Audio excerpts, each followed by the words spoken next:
Real quick, before we get started, I want to give a shout out to the sponsor of this podcast, Greenlight.ai. We all know how important compliance is, and Greenlight.ai is the leader for compliance and EOR services, especially for talent platforms. You're going to hear about them later, but thank you to Greenlight. So, Melissa, it is an honor to have you. Okay, I have one allotted question that I'm going to ask you, and then Tony's going to steal the show. And so, my one question for you, and if you look at Tony and me, you'll kind of get a preview of this question. And that question is going to be Cambridge or Palo Alto, which one did you like better and why? Oh no. The truth is I can't pick. The truth is I am equally happy in Palo Alto and Cambridge. True story. Because I have been asked that question before. People also are like Stanford, Harvard, and I'm like, yes. they're great in different ways. You're all my favorite children. Am I allowed to say that? Well, we can pick favorites for books, and we have. So, Tony, I'll hand it over to you to open this up. Yeah, thanks, Matt. Melissa, as we just chatted, Matt and I were fanboying about having this interview and be able to spend the time to talk to you because we followed what you research and talk about for quite a long time. It's central to what we evangelize as our chosen career. Totally. So when we learned about your new book, we thought we need to have you on, talk about what you've been seeing, and just promote it. So first, let's start with your book. Tell us about Flash Teams. Yeah, so I love the cover. So if I may, just kind of sneak that in here. Isn't that red. good? Yeah. Red gets people to buy. It's got the lightning bolt. But people should really care about Flash Teams because it's a huge part of the future of work. So 100%. Tell us a little bit about what motivated you to one, name it Flash Teams and what that means. And then we'll pull that apart about what it means for the flexible work world and enterprises in town. Yeah, absolutely. And the fan is mutual, like the fanning, I guess the fanboying is mutual, because what I really appreciate about your guys' podcast is it is speaking to the same vision. It's like we have models of work that are based on, that were sort of created before internet and before remote work really took off. So we have the chance now to really rethink work and rethink all of the models of work. So I love what you guys are doing in, charting that frontier and talking about it. So I am also honored to be here. I'm so glad to be part of the human cloud conversation because I think we are having the same conversation. So Flash Teams basically, what they are is just is when somebody has an idea of something that they can build, and then they use a platform to pull together a team of experts to help them build it quickly. We have lots of examples in the book. So one of our favorite ones is a doctor who had an idea for an app where an ambulance talks to the hospital as it drives up, which means the hospital can assemble the people who are going to help the patient as soon as they get there. So he has this idea, but he doesn't have any expertise in building that software, obviously. And the hospital IT team is, at capacity. So they're not going to build it. So he is able to, and this is how we open the book, he's able to convene a Flash team who builds it for him. So within 6 weeks, he's got this functional prototype of an app. He takes it to VCs. He builds marketing materials. So he in that example, we really pushed him to build a big organization. So he actually hired 30 people in a Flash on demand, created this fantastic, in that case, we called it a Flash organization. They built the app, they marketed it, they QA tested it and so forth. So it's just I think the vision is how much more quickly you can solve problems and get things done when you think about the human cloud, when you think about all of the experts who are available, in a Flash, on demand. Yeah. And it exists more than people realize, which I think is really important. And if I go back to kind of my corporate brain, I think in enterprises I've talked to, they think that's a cool example. But that's for if you want to start something up and it's a small business and you want to mobilize a bunch of people for this very one-off project. But the reality is this is effective for organizations to not only address problems more effectively, optimize their resources, but also create work that resonates more with what talent wants now as well, correct? Oh, that's so interesting. Yeah, I mean, you took it a couple of directions, and I just really, really agree with this. This matches what I've seen. When we wrote the book, we wanted it to speak to like just sort of an average manager anywhere. We wanted everyone to be able to kind of see themselves in this opportunity and be like, oh, I like, even though I'm at like X, Y, we'll just say Stanford, even though I'm at Stanford and like the hiring takes like X months and it's quite like bureaucratic or gridlock, we wanted people to sort of have like a Flash Teams mindset and to like realize like how accessible expertise actually is. So for anybody, so I really agree with you that this is now, like this is for everybody now. This is not like gig anymore. This is like just the future of work. But I really liked what you said, sort of bringing in what like how it matches like people's preferences for how they want to work. I think that's so true. I think there is like a large group of people who just like who want their jobs to like get them to problems they really care about, that just like keep serving them like interesting problems that they can really care about, go all in, be really creative on, instead of being kind of like locked in a job where maybe the problems aren't interesting or like where it's not quite a fit. I will say it's not for everybody, but there are some people for whom this is like it's like how they want to work. I think it's true for a lot of people. In fact, I'll give you a recent stat. Robert Half had a study from September where 88% of U.S. employers provide some kind of hybrid work solutions. 24% of new U.S. job openings were hybrid. Only 12% fully remote, which of course that's way off of where we were, during and post pandemic.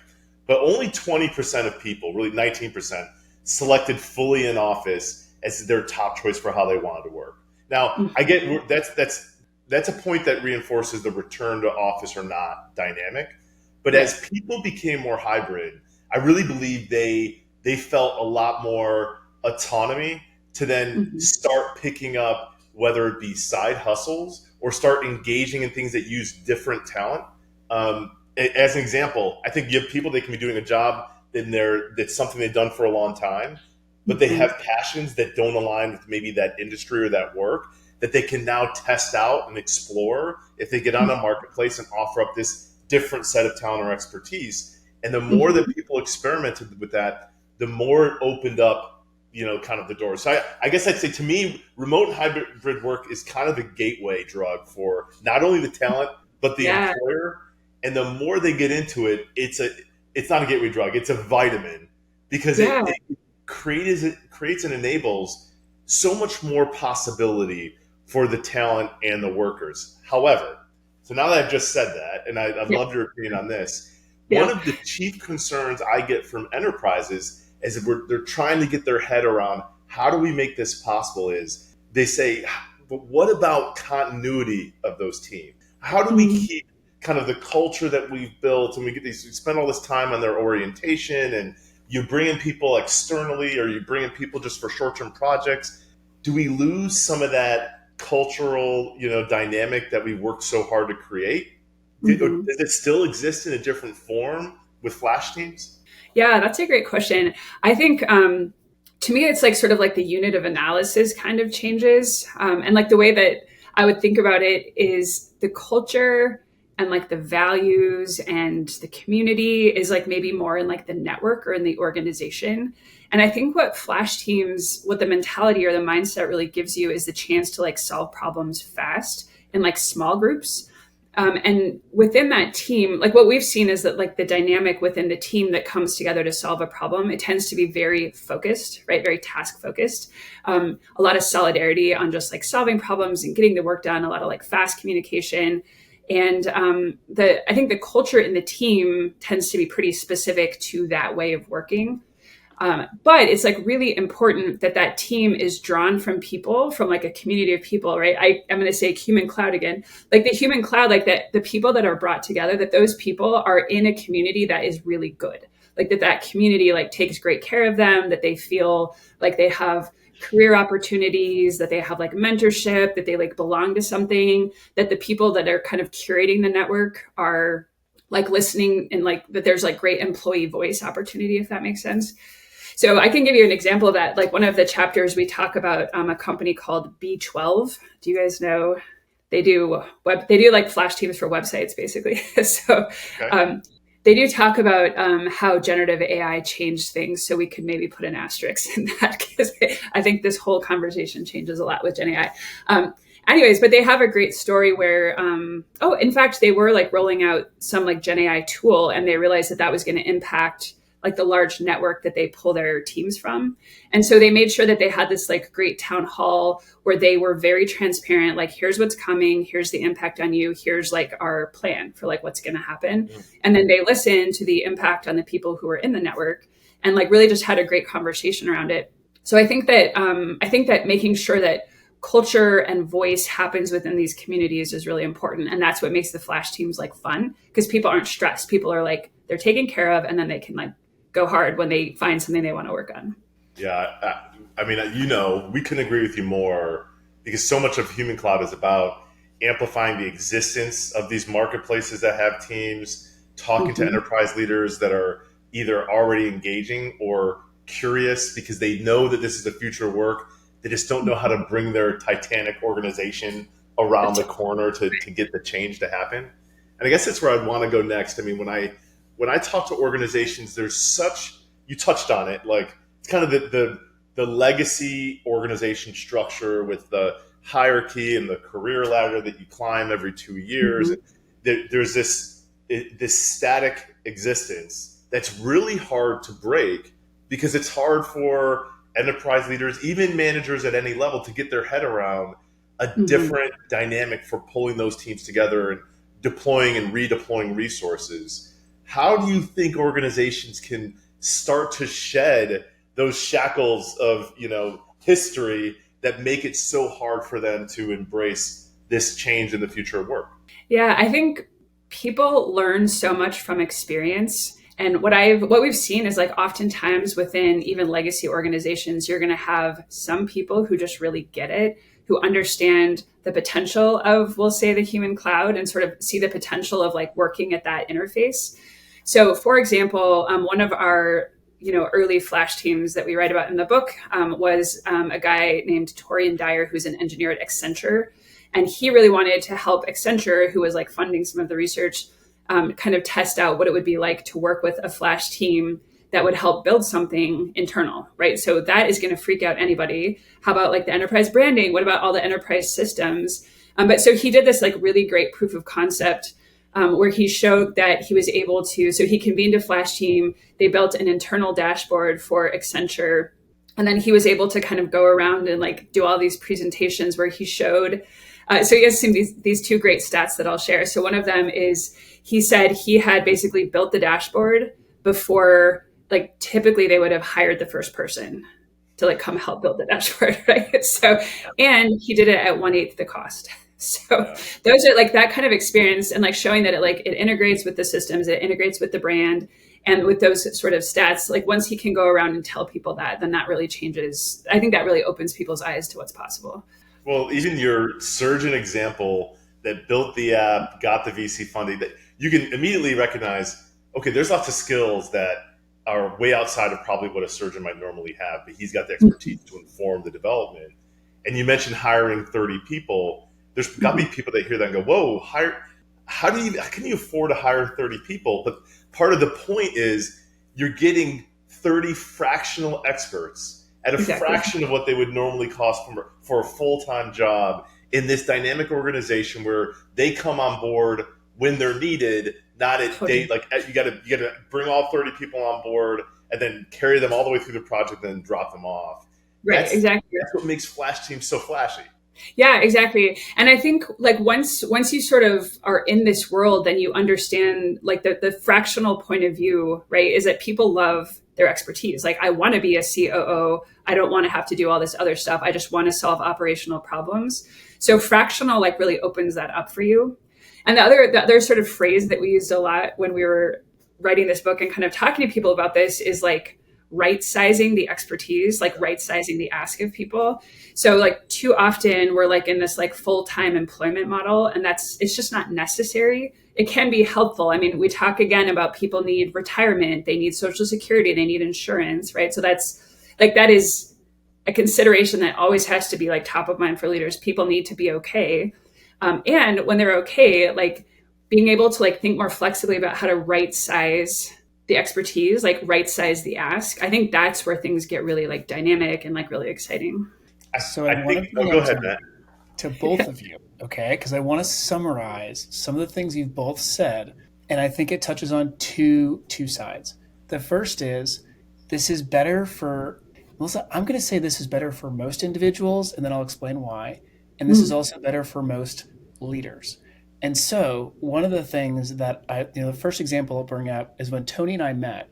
I went to Microsoft coming probably from like 5 miles away from you, Melissa. So I was the typical Silicon Valley founder, would find a way to take $1, turn it into 100.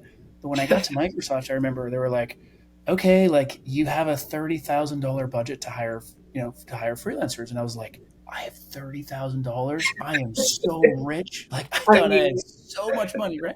So yeah. then we ended up going from ideation to piloting to having 11 customers in under a year. And I just thought I was behind the wheel because in Silicon Valley time, I was slow. Turns out I did this way too quick because I could have spent 5 years coasting and chilling and having the best life, but we succeeded too early. So, on the corporate side, there's the power of it. But then on the individual side, I do want to, bring one thing up, and that is back in 2018, when Tony and I were early in bringing this into the enterprise, there was a bit of a gig connotation. And a lot of times people would ask me, like, hey, like, when will this become real?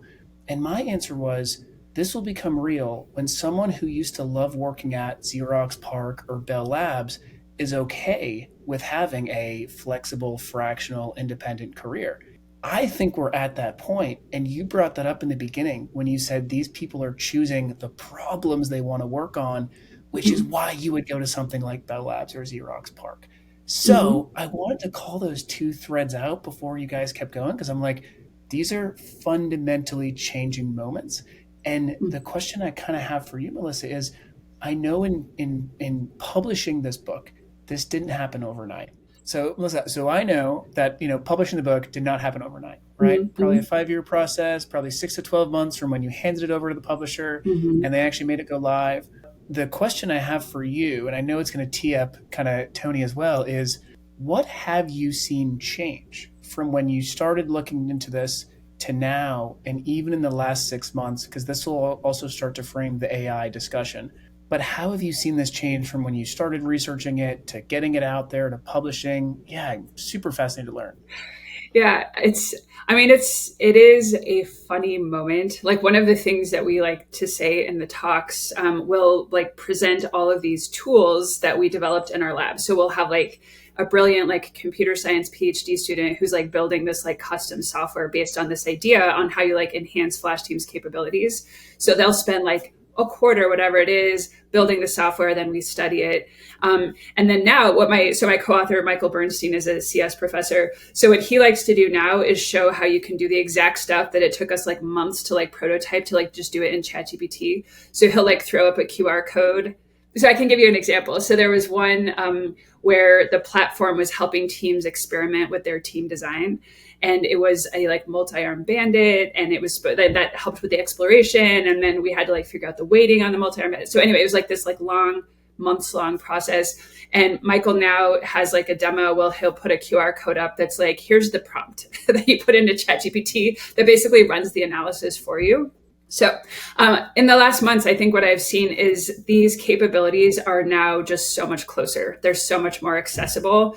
Like any of the three of us, I mean, like honestly, Flash teams were always fast. But now because ChatGPT or like whatever language model you like because it's so fast, you can basically like build the platform, fix the platform, convene the team, work with the team like so much more quickly.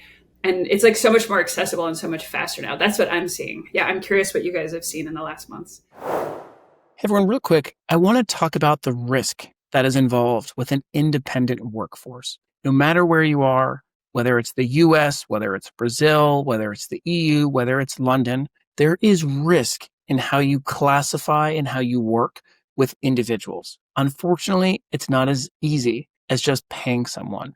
The classification, the actual collaboration, the contracts, the payments, everything is intertwined and must be connected in a way that doesn't get you in trouble with the tax authorities, regulatory authorities, and even potentially class action lawsuits. There are numerous examples of this. Just search classification lawsuit and you'll get plenty. Which is why today's sponsor, Greenlight.ai, is the modern EUR, modern compliance solution for the modern workforce. There's 4 things that we want to call out when hiring an independent worker that you need. And that is, you need to onboard, you need to classify, you need to send payments, and you need to manage this global workforce. It's more than just one person, and Greenlight has all of that covered. All right, I want you to head over to greenlight.ai and tell them Human Cloud sent you. It's one of the things I was telling Matt. Technology is always part of the answer. Yes. Because technology is changing so rapidly, even from 2 years ago, which is a big part of what you just said. That always enables more adoption, easier access. And as people see the benefit, the outcomes happening at speed, at cost, it gets to a point where it's just hard to ignore, and people feel like they need to engage with it. So I think that's a big piece of it. I also think the work dynamic has changed where more and more, I mean, it's been going on for decades, but people are saying, okay, you don't spend your whole career with one organization anymore. Moving isn't such a terrible thing to do. And technology has made it a lot more frictionless than it ever has been in the past. And that's going to continue. It's going to continue to be easy. It creates new problems. When you click one button and apply for 300 jobs, now there's new problems. Right. That's a different still problem. Is easy. Right. I think we're going to constantly see change like that. It's just a matter of whether or not it's going to get the adoption that it needs. And I wonder, so I come into this with bias. I'm an HR person trying to convert all the HR people out there that have responsibility for organizations that to see at least pieces of this, or like you said, try it and have the experience, pilot it with a team, but to recognize organizational structures are going to change in the future. How do you see the organizations embracing flash teams impacting the way HR sees its role in being that shepherd of the organizational design and culture construct? Yeah, I mean, it's so interesting because I think right now, like somewhat unrelated to flash teams and sort of, fractional and all of that, I think right now HR is like kind of facing a reckoning, like an opportunity. Are they going to be like the strategic leaders of AI adoption?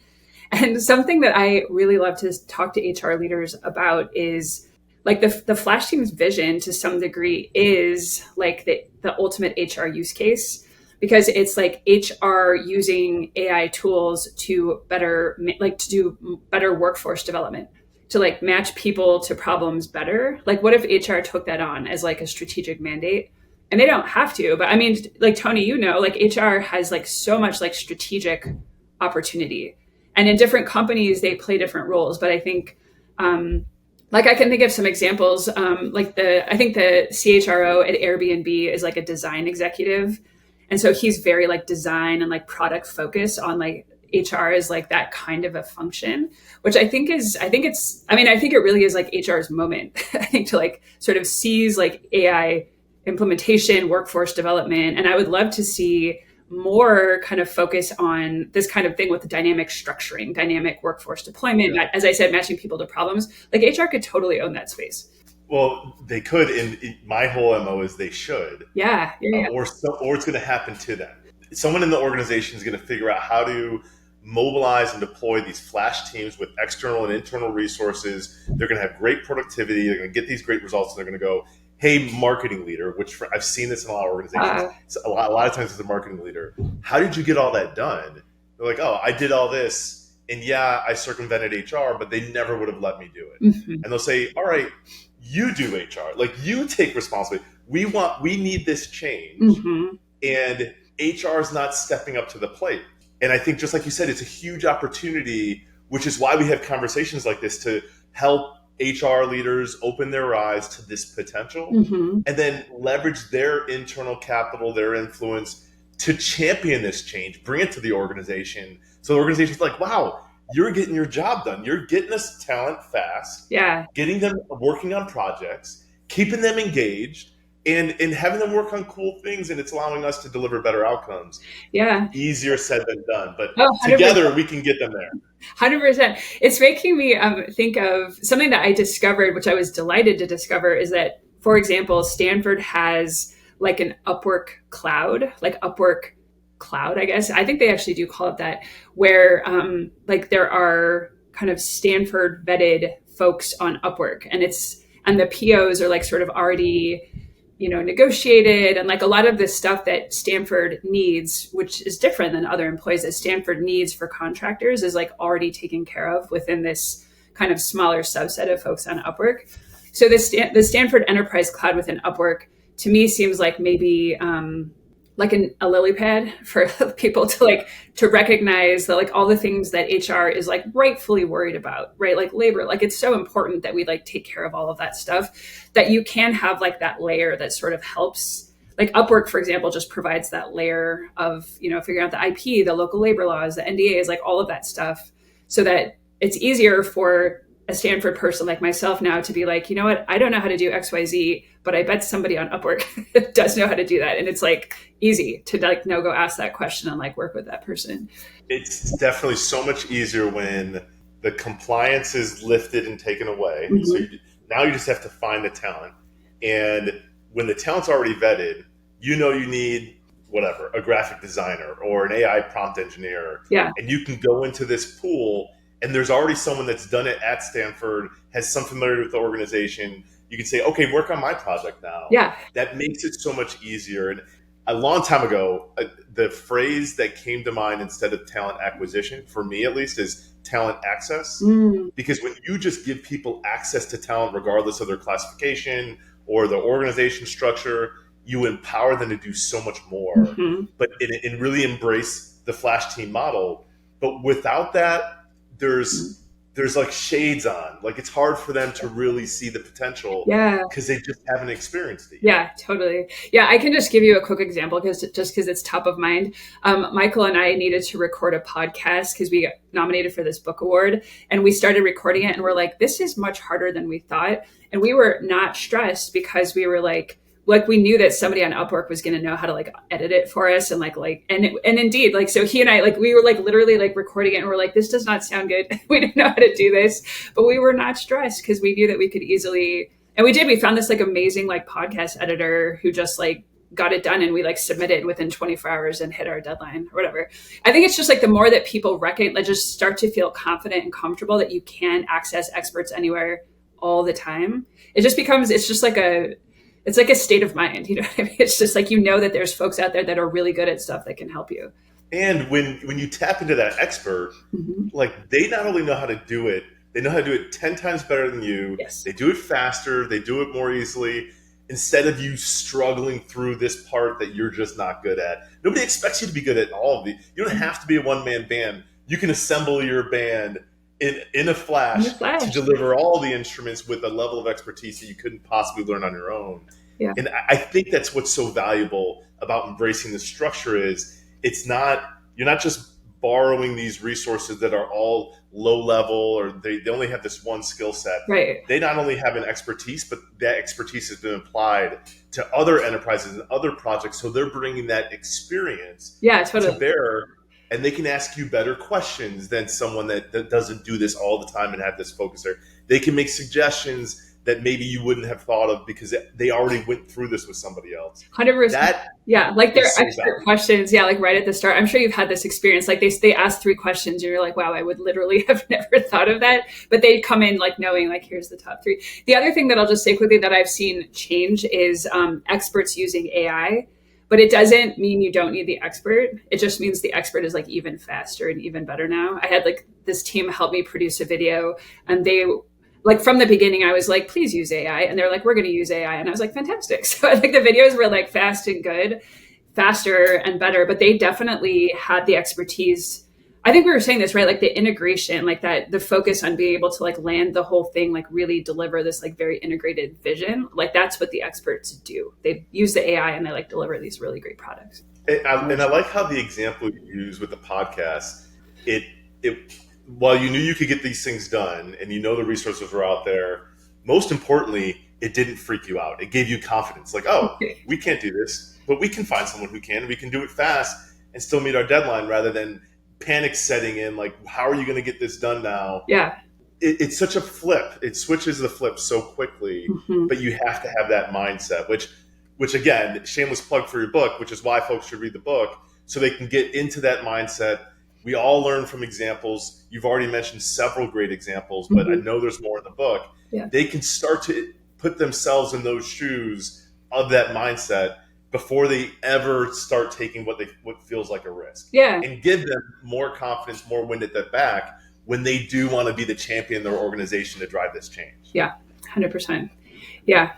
We had this experience I was at an executive, it was for like female executives, and we were all kind of talking about like high level stuff. And I was like mentioning the book, and I was really surprised because she's a CEO and she's very innovative, but I was like describing this and she was like, that's cool. I wouldn't know how to do that. And I was like, wait, what? And I was like, oh, we should write the book. So anyway, she's in like chapter 1 is like we were sort of like writing to her. Innovative CEO, loves the idea, doesn't know how to do it. So we made it very kind of like practical, tactical, still engaging, but very like practical, tactical of like literally, here's how you do a flash team. Like, here's how you look within the network. You got to get the launch right. Like that first onboarding, like that is critical. And then how you like adopt the plan as you're going, and then how you repair things, because you should expect that things will go wrong for sure. And like how you kind of repair as things go. Well, you touched on this already. What I love is flash teams put people in a position where they can bring all these resources together. To me, it makes it easier to then tap AI or agentic AI as one of those team members to give people the understanding that you can all be complemented, assisted by AI and working on the project. Totally. Innovating teams and organizations isn't just about replacing jobs one for one, and we've heard that ad nauseum. Yeah. But how do you start? To me, it's like you can pull a team together and identify the tasks or responsibilities that can be done, with automation, and embrace that, because you're still going to have a team of people and experts that will know how to use that or introduce your overall team to how we can use that and make them better. Yeah, 100%. You know what? There's an example, because I've been looking for really concrete examples of basically flash themes plus agents. And there's a great one. Microsoft has this model that they're using. Have you guys heard this? It's like high velocity engineering, they call it. There's this great video. So one of their engineering managers describes high velocity engineering. And what I love about it is it's basically flash teams plus agents. So they have small teams that come together, deep domain expertise. So someone with like deep domain expertise in wherever they're building, handful of engineers, UI, UX, market analysis, whatever it is. But they also have all of these kind of like agentic solutions that have ended up pre-processing a lot of the work.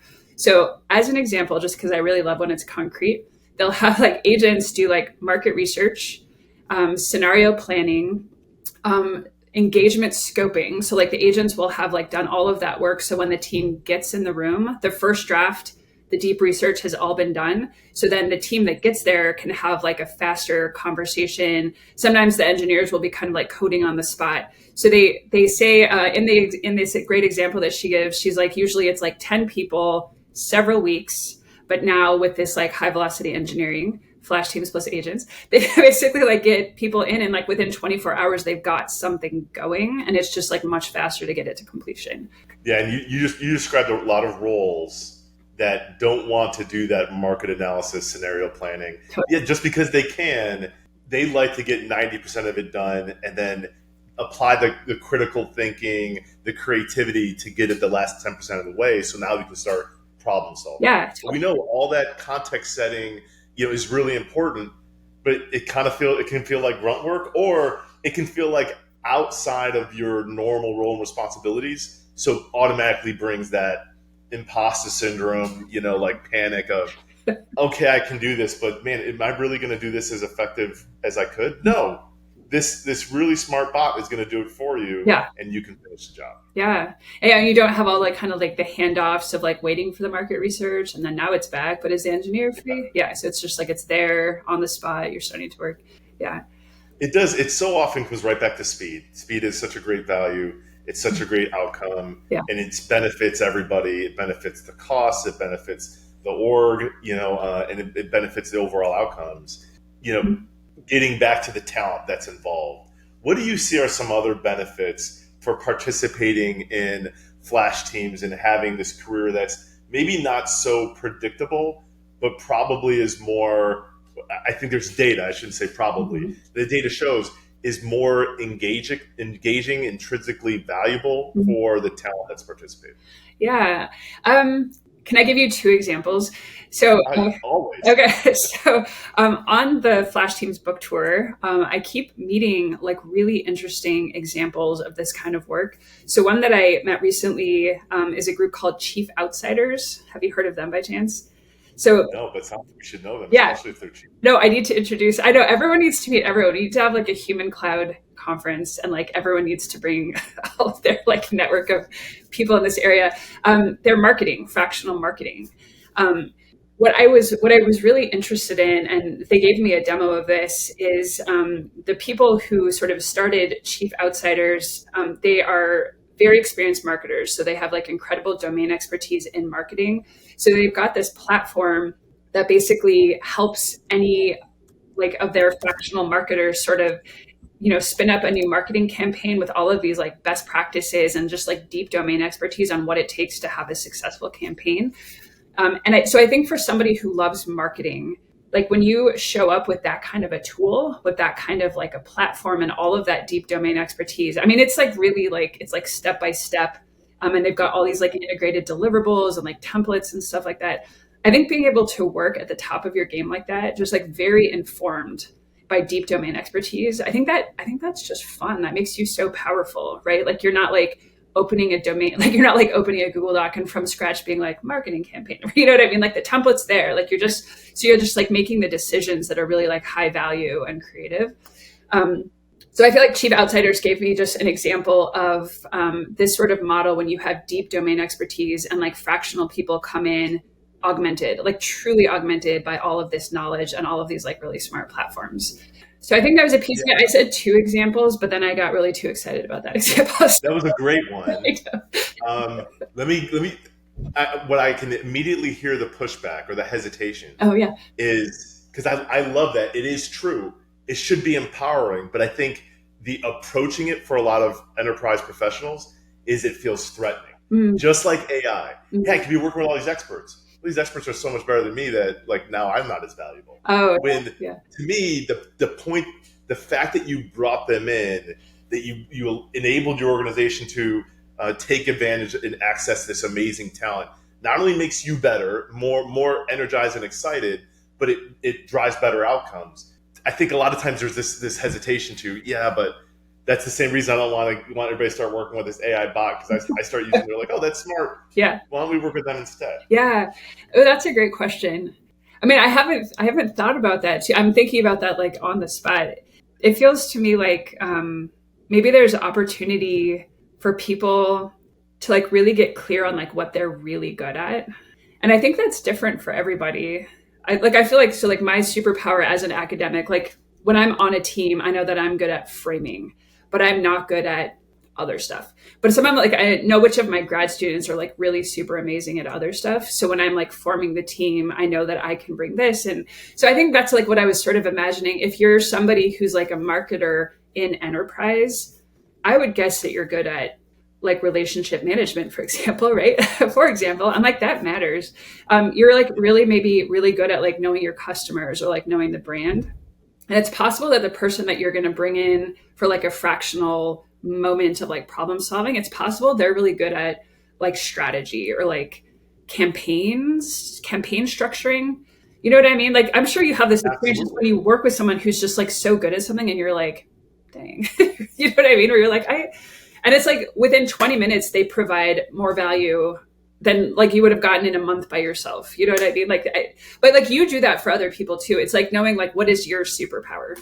I think I think it's perfect as we start to wind this up, because that's exactly what brings Matt and I together at Human Cloud, along with our colleague Paul, because we all know what we're good at and what we like versus what we're not good at and what we don't like. See? And then when we're able to share that and go, okay, good, because what you like, I don't like, and vice versa, it makes us a more powerful team. Totally. It makes me curious. Tony loves HR and I despise it. So it's a great 1-2 punch, but no, it is. And I will say, like 6 months ago with AI, I would be like, yeah, whatever. Don't even want to talk about it. Now the pairing is absolutely insane. Yeah. And like the Yeah. funny example that I'll give is we were able to do in 5 days what took us 5 years. And so we were able to stand up a full stack platform 100% through vibe coding, but then also having the right experts. Now here's the example I'll use though. So 5 days to get it all up, and then we couldn't figure out how to transfer it to app.humancloud.com. Right? So we're spending days of me talking to the LLMs, being like, how do I do this? Yada, yada, yada. Right. Long story short, we papped into our human cloud. And within, like, I think it was within 5 seconds, one of the experts goes, oh, yeah, I don't know why AWS does this, but just don't include that last part. Fixed like that. And it was like, okay, no matter how good AI gets, there's always those little things that you need the right person, and extrapolate that into so many ways. So I think the last question, yeah, such a good example. right? The last question for you, Melissa, is where can our listeners find you? And please plug the crap out of the book. Okay. Yeah, so the book is out now. We actually hit a national bestseller list our first week out, which was very exciting. I mean, honestly, thanks a lot to because we have like really cultivated a network of people with the human cloud mentality. So, I mean, just huge shout out to the people who have built those companies, built those networks, really evangelize this work, really like develop the networks that work so well for people. So where can people find me? So they can find the book on Amazon, Barnes & Noble. Please leave a 5-star rating if you want. We would love to continue to like share the message. People can find me on LinkedIn. I love talking about this stuff. My big questions going forward are how AI changes the way we design teams and organizations. So if people want to talk about that, let's go. Love it. We'll have many conversations about that. Melissa, thank you so much. First of many, and we'll have some exciting stuff over the next year that we can do together. Love it. But thank you so much for hopping on. Yeah, thank you so much. Lovely to talk to you both. Can't wait to see what happens next.